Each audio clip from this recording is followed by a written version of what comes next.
ಎಲ್ಲರಿಗೂ ನಮಸ್ಕಾರ. ಈ ಒಂದು ಎರಡನೇ ಭಾಗದಲ್ಲಿ ಆ ಪ್ರಶ್ನೆ ಪತ್ರಿಕೆ ಭಾಗವನ್ನು ಮುಂದುವರಿಸ್ಕೊಂಡು ಹೋಗ್ತಾ ಇದ್ದೀವಿ. ವಿಷಯಕ್ಕೆ ಸಂಬಂಧಪಟ್ಟಂತೆ ಪೂರ್ವ ಸಿದ್ಧತಾ ಪರೀಕ್ಷೆ 2025 ಜನವರಿಯಲ್ಲಿ ನಡೀತಕ್ಕಂಥ ಪರೀಕ್ಷೆ ಭಾಗ ಬಿಗೆ ಸಂಬಂಧಪಟ್ಟಂತೆ. ಈಗ ಭಾಗ ಎಗೆ ಸಂಬಂಧಪಟ್ಟಂತೆ 16 ಪ್ರಶ್ನೆಗಳಿಗೆ ಸಂಬಂಧಪಟ್ಟಂತೆ ಸಂಪೂರ್ಣವಾಗಿರ್ತಕ್ಕಂಥ ಮಾಹಿತಿಯನ್ನು ಮೊದಲ ಒಂದು ತರಗತಿಯಲ್ಲಿ ನೀಡಲಾಗಿದೆ, ವಿವರಿಸಲಾಗಿರ್ತಕ್ಕಂಥದ್ದು.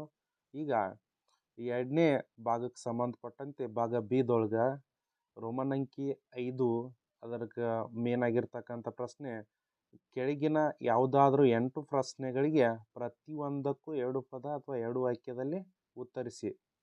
ಆ 8 ಪ್ರಶ್ನೆಗಳಿಗೆ ಉತ್ತರವನ್ನು ಬರೆಯುವಂಥದ್ದು. ಈಗ ಮೊದಲ ಪ್ರಶ್ನೆ 17ನೇ ಪ್ರಶ್ನೆ, ಸಾಹಿತ್ಯ ಆಧಾರದ 7 ಪ್ರಕಾರಗಳನ್ನು ತಿಳಿಸಿ. ಸಾಹಿತ್ಯ ಆಧಾರಕ್ಕೆ ಸಂಬಂಧಪಟ್ಟಂಥ 7 ಆಧಾರಗಳನ್ನ ನಾವು ನೋಡ್ತಾ ಹೋದಾಗ ಇಲ್ಲಿ ಮೂಲಾಧಾರಕ್ಕೆ ಸಂಬಂಧಪಟ್ಟಂಥ ಪ್ರಶ್ನೆ ಇರುತ್ತದೆ.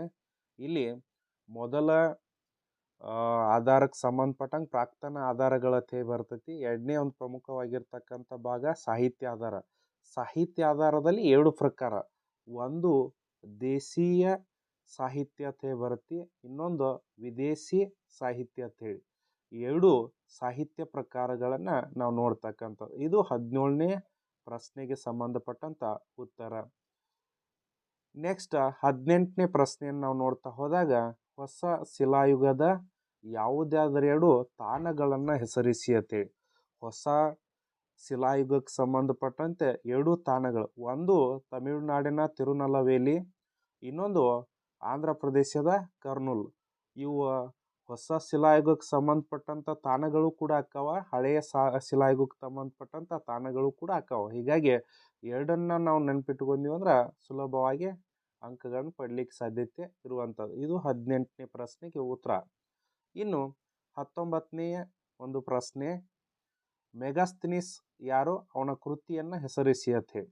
ಮೆಗಾಸ್ಥೆನೀಸ್ ಈತ ಗ್ರೀಕ್ ರಾಯಭಾರಿ ಮತ್ತು ಈತನ ಕೃತಿ ಇಂಡಿಕಾ ಅನ್ನುವಂಥದ್ದು ಈತ ಬರೆದಿರ್ತಕ್ಕಂಥ ಕೃತಿಯಾಗಿರುತ್ತದೆ.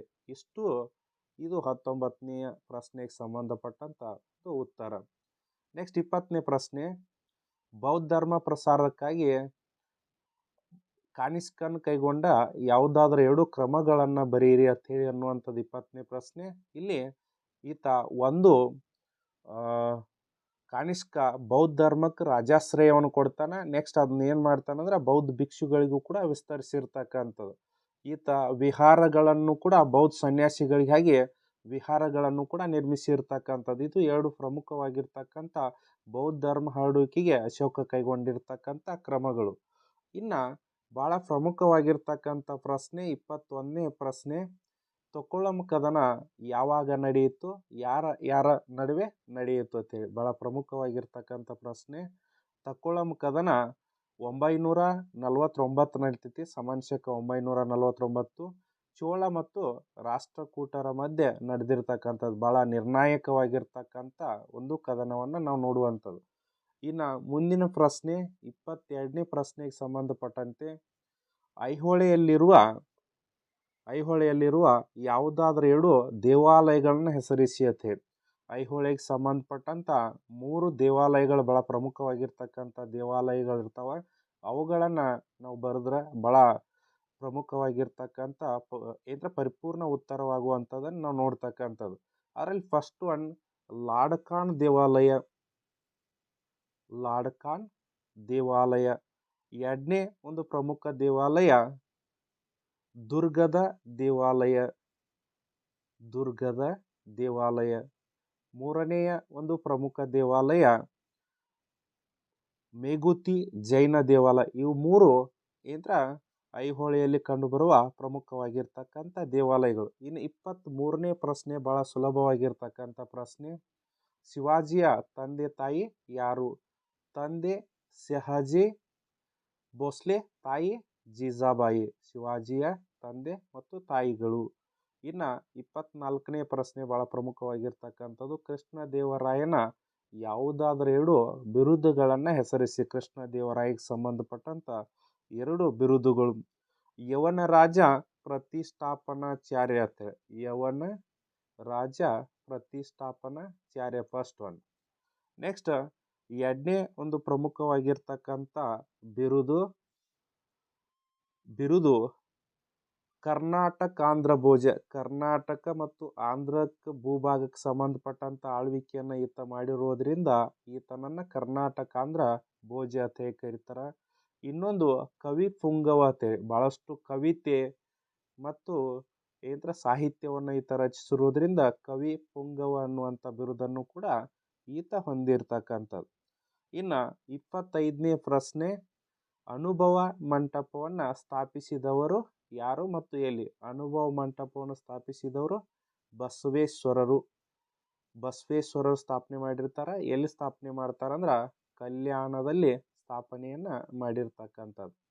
ಇಷ್ಟು ಇದಕ್ಕೆ ಸಂಬಂಧಪಟ್ಟಂತೆ ಉತ್ತರ. ನೆಕ್ಸ್ಟ್ 26ನೇ ಪ್ರಶ್ನೆ, ಭಾರತದಲ್ಲಿ ಪೋರ್ಚುಗೀಸರ ಯಾವುದಾದ್ರೂ 2 ವ್ಯಾಪಾರ ಕೇಂದ್ರಗಳನ್ನ ಸ್ಥಾಪಿಸಿರಿ. ಪೋರ್ಚುಗೀಸರ ಅಂದ್ರ ಫಸ್ಟ್ಲಿ ಗೋವಾವನ್ನ ರಾಜಧಾನಿಯಾಗಿ ಮಾಡ್ಕೊಂಡಿರ್ತಕ್ಕಂಥದ್ದು ಹಾಗೂ ಅವರ ಪ್ರಮುಖವಾಗಿರ್ತಕ್ಕಂಥ ವ್ಯಾಪಾರ ಕೇಂದ್ರವು ಕೂಡ ಆಗಿರ್ತಕ್ಕಂಥದ್ದು ಗೋವಾ. ಮತ್ತು ಇನ್ನೂ ಪ್ರಮುಖವಾಗಿರ್ತಕ್ಕಂಥದ್ದಂದ್ರ ದಿಯೋ, ದಮನ್, ಬಾಂಬೆ ಇವು ಎಲ್ಲನೂ ಕೂಡ ಪೋರ್ಚುಗೀಸರ ಪ್ರಮುಖ ವ್ಯಾಪಾರ ಕೇಂದ್ರಗಳು ಅಥವಾ ವಸಾಹತುಗಳು ಆಗಿರ್ತಕ್ಕಂಥದ್ದು. ಭಾರತದಲ್ಲಿ 27ನೇ ಪ್ರಶ್ನೆ, ಭಾರತದಲ್ಲಿ ಬ್ರಿಟಿಷರು ಜಾರಿಗೆ ತಂದ ಯಾವುದಾದ್ರೂ 2 ಭೂ ಕಂದಾಯಗಳನ್ನ ಹೆಸರಿಸಿರಿ. ಭಾರತದಲ್ಲಿ ಬ್ರಿಟಿಷ್ ತಂದಿರತಕ್ಕಂಥ ಭೂ ಕಂದಾಯಕ್ಕೆ ಸಂಬಂಧಪಟ್ಟಂಗೆ ನಾವು ನೋಡ್ತಾ ಹೋದಂಗ ಫಸ್ಟ್ಲಿ ಜಮೀನ್ದಾರಿ ಪದ್ಧತಿ ಅಂತ ಹೇಳಿ ಬರ್ತೈತಿ. ನೆಕ್ಸ್ಟ್ಲಿ ಸೆಕೆಂಡ್ ಬರುವಂಥದ್ದು ರೈತವಾರಿ ಪದ್ಧತಿ ಅಂತ ಹೇಳಿ ಬರ್ತೈತಿ. ನೆಕ್ಸ್ಟ್ 3ನೇದು ನಾವು ನೋಡ್ತಾ ಹೋದಾಗ ಮಹಲ್ವಾರಿ ಪದ್ಧತಿ ಅಂತ ಹೇಳಿ ಬರುತ್ತೆ. ಇವು 3 ಪ್ರಮುಖವಾಗಿರ್ತಕ್ಕಂಥ ಪದ್ಧತಿಗಳನ್ನ ಅವರು ಭಾರತದಲ್ಲಿ ಪರಿಚಯಿಸಿರ್ತಕ್ಕಂಥದ್ದು. ಇನ್ನ 28ನೇ ಪ್ರಶ್ನೆ, ಮೈಸೂರಿನ 2 ಪ್ರಮುಖ ಕಮಿಷನರ್ಗಳನ್ನ ಹೆಸರಿಸಿ. ನಮ್ಮ ಅಧ್ಯಯನಕ್ಕೆ ಇರ್ತಕ್ಕಂಥದ್ದು 2 ಕಮಿಷನರ್ಸ್ ಇರ್ತಾರ, ನೆಕ್ಸ್ಟ್ 2 ದಿವಾನ್ರು. ಅವರ ಕಮಿಷನರ್ ಅಂತ ಹೇಳಿ ನೋಡ್ತಾ ಹೋದಾಗ ಬಹಳ ಪ್ರಮುಖವಾಗಿರ್ತಕ್ಕಂಥ ವ್ಯಕ್ತಿ ಮಾರ್ಕ್ ಕಬ್ಬನ್ ಅಂತ ಹೇಳಿ ಬರ್ತಾರೆ. ಮಾರ್ಕ್ ಕಬ್ಬನ್, ಲೂಯಿಸ್ ಪೆಂಥಮ್ ಬೋರಿಂಗ್ ಅಂತ ಹೇಳಿ 2 ಪ್ರಮುಖವಾಗಿರ್ತಕ್ಕಂಥ ಕಮಿಷನರ್ಗಳನ್ನ ನಾವು ನೋಡ್ತಕ್ಕಂಥದ್ದು. ಇನ್ನು ಲಾಸ್ಟ್ಲಿ ಕೊನೆಯದಾಗಿರ್ತಕ್ಕಂಥ ಪ್ರಶ್ನೆ, ಸರ್ ಎಂ ವಿಶ್ವೇಶ್ವರಯ್ಯ ರಚಿಸಿದ ಯಾವುದಾದ್ರೂ 2 ಕೃತಿಗಳನ್ನ ಹೆಸರಿಸಿ. ಸರ್ ಎಂ ವಿಶ್ವೇಶ್ವರಯ್ಯ ಅವರು ಬರೆದಿರ್ತಕ್ಕಂಥ 2 ಕೃತಿಗಳು. ಒಂದು ರ್ಯಾಪಿಡ್ ಡೆವಲಪ್ಮೆಂಟ್ ಆಫ್ ಇಂಡಸ್ಟ್ರಿ ಅಂತ ಹೇಳಿ. ರ್ಯಾಪಿಡ್ ಡೆವಲಪ್ಮೆಂಟ್ ಆಫ್ ಇಂಡಸ್ಟ್ರಿ ಅಂತ ಹೇಳಿ ಇದು ಅವರು ಒಂದು ಕೈಗಾರಿಕೆಗೆ ಅಭಿವೃದ್ಧಿಗೆ ಸಂಬಂಧಪಟ್ಟಂತ ಒಂದು ಕೃತಿಯನ್ನು ರಚಿಸಿರ್ತಕ್ಕಂಥದ್ದು. ಇನ್ನೊಂದು ಬಹಳ ಪ್ರಮುಖವಾಗಿರ್ತಕ್ಕಂಥದ್ದು ಏನಂತಂದ್ರ ಪ್ಲ್ಯಾನ್ಡ್ ಎಕನಾಮಿ ಫಾರ್ ಇಂಡಿಯಾ, ಭಾರತದ ಅರ್ಥವ್ಯವಸ್ಥೆಯನ್ನು ಕುರಿತು ಬರೆದಿರ್ತಕ್ಕಂಥದ್ದು. ಇಷ್ಟು 2 ಅಂಕದ ಪ್ರಶ್ನೆಗಳನ್ನು ನಾವು ನೋಡುವಂಥದ್ದು. ಇನ್ನು ಮುಂದಿನ ವಿಡಿಯೋದಲ್ಲಿ ನಾವು ಇನ್ನೂ ಉಳಿದ ಉತ್ತರ ಪತ್ರಿಕೆಗೆ ಪ್ರಶ್ನೆ ಪತ್ರಿಕೆಯನ್ನು ಮುಂದುವರ್ಸ್ಕೊಂಡು ಹೋಗೋಣ ಅಂತ ಹೇಳ್ತಾ ನಮಸ್ಕಾರ, ಧನ್ಯವಾದ.